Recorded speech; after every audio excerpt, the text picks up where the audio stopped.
This video is presented by VoiceOver article.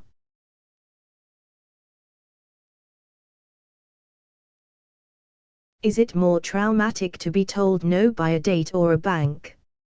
Actually, I am not sure, but I can tell you I've gotten a lot of no's from one of them, I'm not saying which. For many investors, the no from the banks can be a serious problem. How can one possibly do real estate investing without a lender or a large amount of money in the bank? There is another way to do it. It is referred to by many as private money or a silent partner. It simply means that someone other than a bank or a business that does lending is willing to loan you the funds to do what you want to do. When I first heard of it, I thought that there can't be very many people out there willing to do that. As I have used private money myself, I have realized that there are definitely enough people out there that are willing to do it. There can be a wide variety of reasons as to why they would want to, but it comes down to this: they want to make money and believe that you can do it for them. A typical situation would look like this: someone out there has a significant amount of capital, money, that they want to be working for them. For whatever reason, they don't have the time to do all the work of real estate investing themselves, or maybe they don't even want to do it. The other side of the transaction is the investor who is either new or just stretched out with all available capital currently in properties already. When the two parties come together, we have profitable activity.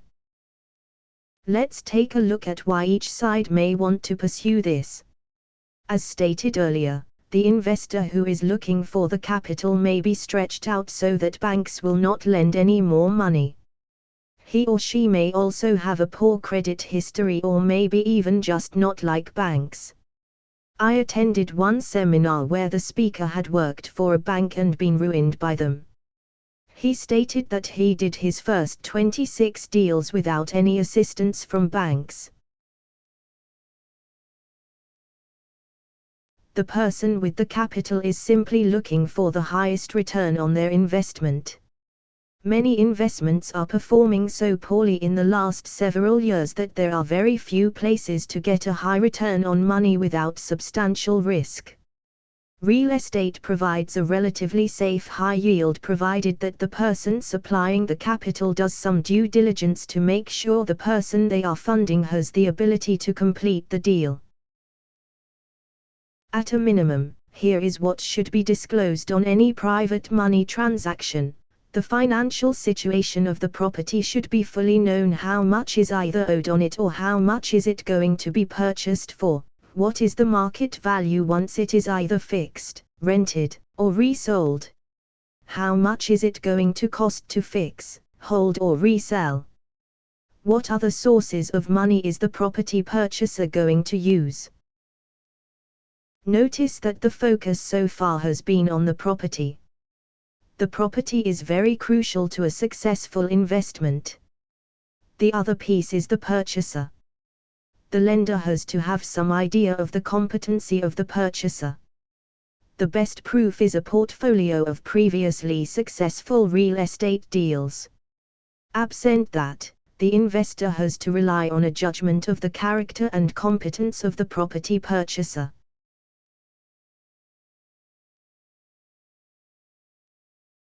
Where does one go about finding either side of the transaction?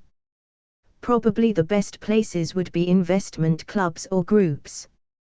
Do a web search on real estate investment club with your local area and you may be surprised at how many there are. Another source is on various classifieds in print or online. Many property purchasers advertise looking for investors. It is less common for investors to advertise for property purchasers, because they would be overwhelmed. Completing the transaction is the easy part. Most commonly, a deed of trust and promissory note are used. The property owner completes both and gets the deed authorized and recorded. This way the party supplying the capital for the real estate investment has the property as collateral and can be certain the person they are supplying the money to is not just going to run off with it. The terms of repayment can be whatever the two parties agree to. I am not an attorney, so if there are some terms that would be prohibited in your area, I wouldn't know. For any transaction involving real estate investment and lots of money, you should seek professional counsel. There is a certain good feeling being able to do real estate investing without the need of a bank. I highly recommend it. This video is presented by VoiceOver article.